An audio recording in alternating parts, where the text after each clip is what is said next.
Good evening, folks. Good evening. So back with another trade breakdown, and this is going to be um trade I took today on the 6th of September. So just looking at the charts, previous two candles leading into my session are bullish, so I'm clearly looking for buys. We do have 4 hour resistance left. We also have a couple of daily levels and so on. If we just skip to these, we can kind of see in and around this area a little bit tough in terms of what's recently been going on when we've got to that price point. Looking at my charts, you might say it's very messy, which it is, which is probably down to just the shitty range of prices been in previous month. So my plan was very simple this morning. We have two bullish candles. I'm looking for buys. What I'm going to have to wait for is I wanted to wait for a target to be created first. Then I wanted to wait for a support and I wanted to trade to that target. So if I just skip through to um this is when I got to the charts at approximately about 7 o'clock. So this is kind of when I got to the charts. So looking at the sort of structure on the 30 minute at the moment, um basically my most recent support and resistance for the Asian range is going to be down here. So I was thinking to myself, could price maybe pull back a little bit deeper, form a support, and then we can target this target? Because if we start to move down from here, price is going to form a resistance. If I skip through 30 minutes, basically price just continues. Now looking at this on the 15-minute time frame, we can see that we formed a resistance. We then formed a support.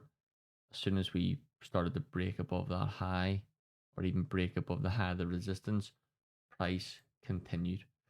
So reflecting back on this trade, this was potentially an option to get involved in. Um, the reason I didn't get involved in this was because, for one, it wasn't my plan. Secondly, the volume or the time that this occurred, which is basically leading on from 7:30. And recently, we can see that the bigger moves have been happening from half 8 onwards. Now, I just don't have enough data this week to say that we're going to get a push from half 7 or we're going to get a push from London Open. Yesterday was quite dead in terms of around the session in general. It was quite rangy, and there was no real volume yesterday. So I don't have any sort of data recently to say that price is going to push from half 7 onwards. And what I didn't want to do was take this trade and then price to maybe come back. And it's just because there's not enough momentum in the market. Now, visually, it looks like there is, because as you can see, we're pushing up, pulling back, pushing up, pulling back, pushing up. So you could say, based on what happened towards the back end of the previous 4 hour, there definitely is momentum in the market. But my plan was I just wanted to see a target first. So this wasn't a trade for me, and as you can see, this is kind of where my trade came. So what I'm going to do is I'm just going to skip through just to talk through this trade. So if I actually just go back to previous 4 hour, so this is how the previous 4 hour closed. As you can see, this is a 6 to 10. This is a very, very strong candle, very bullish, right? You could say it's reacted at 164. Um, but what I like is it's closed above this support, or sorry, this resistance zone, which every time we've come up to it, we've kind of like wicked into it, failed to close above. So we've actually now got to close above, right? So how this was setting up, I was basically looking to see, can I fill the previous 4 hour wick? And that was solely based off of how this 4 hour closed. So this is how the 4 hour closed. You kind of see here the wick creation is basically the push down and the support. So when I looked at this was I took this trade at about 20 past 10. Um in just after for basically the first 30 minutes within the new 4 hour candle. What I like about this is the fact that we have pushed down into this 4 hour resistance zone. We've rejected it. The next candle has closed bullish. Now, this candle itself, is this enough? Is this like one candle forms a support or a resistance, but it doesn't necessarily confirm it? When you have a second candle close in that direction, is when it would confirm the support, and then that's a solid support.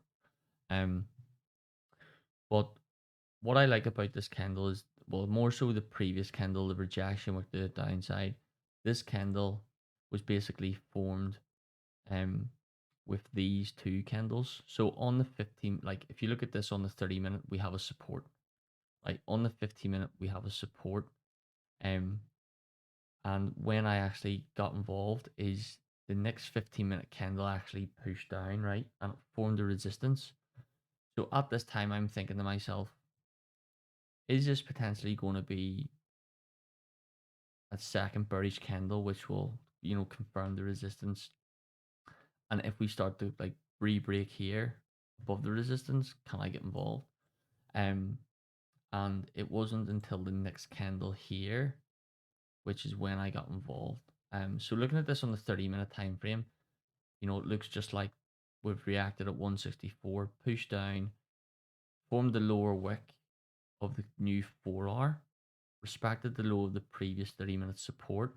As soon as we broke above 164 and the sort of lower time frame resistance here, I took a buy.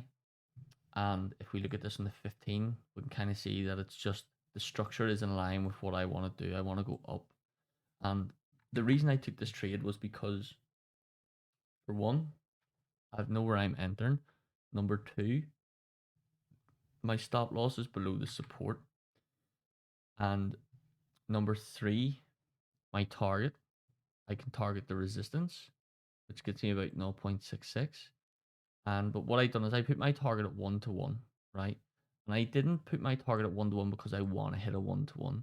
I just put it there because I wanted to see where the 1-to-1 lands within the previous 4 hour wick. Essentially, fill in the previous 4 hour wick, which was the idea, brings that up to just over 1-to-1. So 1-to-1 is basically there. It's just visually, this is where I can see 1-to-1 is. But I know this is going to be the first point of interest, the resistance. If there's going to be a reaction anywhere, it's going to be here first and foremost. And number four, which is, well, where can I exit this position if we start to, break down? Well, this candle's formed a resistance. So if this candle is breaking the high and we're pushing to the upside, and then all of a sudden price starts to react and starts to break back down and breaks its own low, then I was going to close the position. And the reason I chose that approach was because if this resistance, which it is formed, and we push up, react, and start to break its own low, then there's probably a good chance that this candle is going to confirm that resistance, which means then there is a good probability that price will continue down. And as you can see, my stop loss is basically bang on the 15-minute support. So there's a good chance that that could potentially get tapped because it's the next area down in terms of structure. But on the 30-minute time frame, it's not where the support is for my stop loss, but that's where it is in the 15. So basically, my get out of jail clause would have been I would have closed my full position here if we started to break down, which meant I would have taken a 0.5% loss. So if you think about it, the previous 4 hours closed so bullish. There's loads of momentum in the market. I'm taking a continuation based trade, targeting the target with a nice stop loss and also a place where I can lose set out, where I can lose less than I set out to lose, which is a win. So there's a lot of things in my favor, and kind of see lower time frame, the 5 minute. We're also creating higher supports. Higher supports we break above and we continue. There's a clean candle left on the 5 minute, which is basically replicated with this candle, and then we push up to the support. So price actually pushed above here. Oh, let me just move that here. Price actually pushed above the here and it started to come back. And as it came back, I just closed, right? I was happy with The trade, it got me about 0.68%, which is more than half percent, which is something I've been working on lately. So that's great. I wasn't too worried about the 1-to-1 or fill in the wick. And I think looking at this on the 5 minute or the 1 minute, we can kind of see how as soon as we got to here, we formed the resistance, confirmed the resistance, and then the last 1 minute candle of the 30-minute candle formed the higher support, meaning the candle basically closed bang on the resistance. And then from that, the next 30-minute candle opened bullish and it continued on to fill the wick. So that was that trade. Pretty straightforward, solely based on waiting for the target to be created first, waiting for the support to form, and just identifying an area to get involved. Correct stop placement below structure, get out a jail card, and just ride the volume, ride the continuation. So appreciate you watching, but that's that trade breakdown.